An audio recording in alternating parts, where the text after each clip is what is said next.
Bon, qui fait quoi, là? Nous allons maintenant faire une lecture des nouvelles...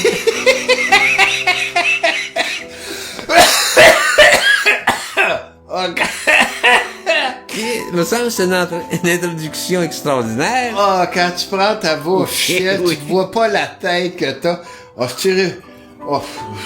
C'est irrépressible. Je ne peux pas ne pas rire. Nous allons maintenant faire une nouvelle d'Anton Tchekhov. Paru en 1883.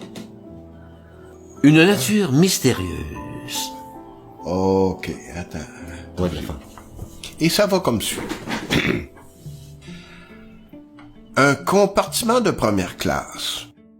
Sur le siège, tapissé de velours framboise, une jolie petite dame est à moitié couchée. Un bel éventail à franges tremble dans sa main convulsivement serrée.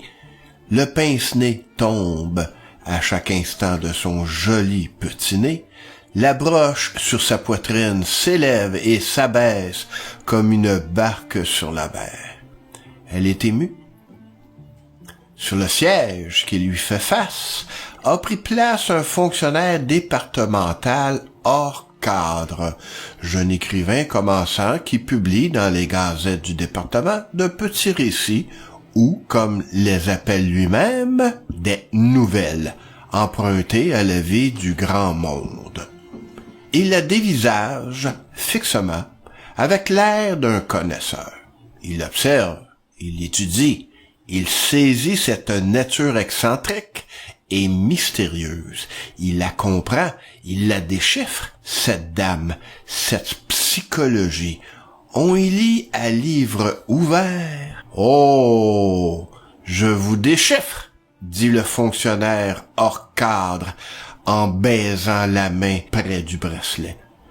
Votre âme sensible, frémissante, cherche à sortir du labyrinthe. Oui, c'est une lutte terrible, monstrueuse, mais ne perdez pas courage. Vous triompherez, oui. Décrivez-moi, Voldemar, dit la petite dame en souriant tristement. Ma vie est si riche, si variée, si bigarrée, mais surtout, je suis malheureuse. Je suis une victime dans le goût de Dostoïevski.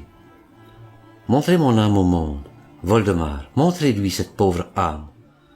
Vous êtes psychologue. Il n'y a pas une heure que nous sommes à causer dans ce compartiment, et vous m'avez déjà déchiffré toute entière. Parlez, je vous en supplie, parlez. Écoutez, je suis né dans une famille de fonctionnaires pauvres. Mon père était un brave garçon, intelligent. Mais l'esprit du moment et du milieu, vous comprenez, je ne critique pas mon père. Il buvait, il jouait aux cartes, il prenait des pots de vin. Quant à ma mère, que puis-je en dire? Le besoin, la lutte pour un morceau de pain, le sentiment de la médiocrité. Ah, ne me contraignez pas à m'en souvenir. J'ai dû me frayer une voie moi-même. Horrible éducation de pensionnat, lecture de romans stupides, erreurs de jeunesse, premières et timides amours. Et la lutte contre le milieu, atroce. Et les doutes, ces affres naissantes quand on ne croit plus à la vie, à soi-même. Ah, vous êtes écrivain et vous nous connaissez, nous, les autres femmes. Vous comprendrez. Par malheur, j'ai reçu en partage une nature généreuse. J'attendais le bonheur, et quel bonheur! J'avais soif de devenir un être humain, oui, un être humain. C'est en cela que je voyais mon bonheur. Merveilleuse, gazouille l'écrivain en baisant la main près du bracelet. Ce n'est pas vous, ma divine, que j'embrasse. C'est la souffrance humaine. Vous vous rappelez Raskolnikov? Il embrassait comme moi. Ah, Voldemar, j'avais besoin de gloire, de bruit, d'éclat, comme toute nature. Pourquoi faire de la fausse modestie sortant de l'ordinaire? J'avais soif de quelque chose d'extraordinaire qui ne fût pas féminin. Et voilà que se trouve sur mon chemin un général, riche et vieux. Comprenez-moi, Voldemar.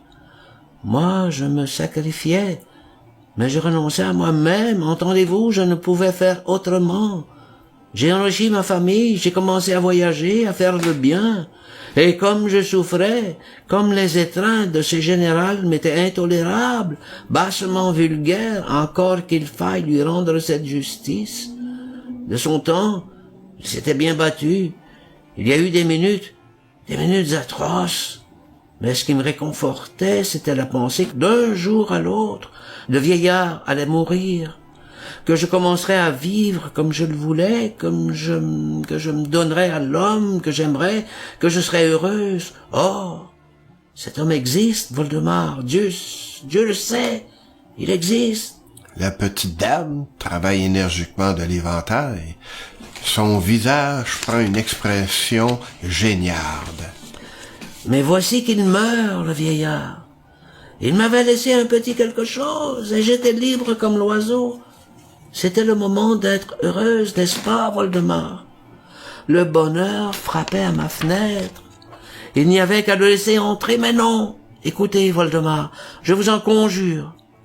C'était le moment de se livrer à l'homme aimé, de devenir sa compagne, son aide, celle qui porterait ses idéals. Le moment d'être heureuse, de se reposer.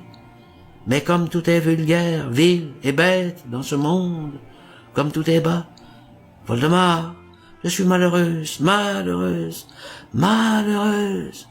Devant moi se dressent de nouveaux obstacles. De rechef, je sens que mon bonheur est loin. Ah, que de souffrance, si vous saviez, que de souffrance. Mais quoi? Quel obstacle? Je vous en supplie, parlez. Quoi donc? Un autre riche vieillard. L'éventail brisé cache le charmant visage. L'écrivain appuie sa tête contemplative sur son poing, soupire, et l'air d'un expert en psychologie demeure pensif. La locomotive siffle et chointe. Les rideaux des vitres rougissent dans le soleil couchant. Une nature mystérieuse d'Anton Tchekhov, lu par Jean et Michel au micro. À la prochaine. Bye bye! Bon, c'est bien.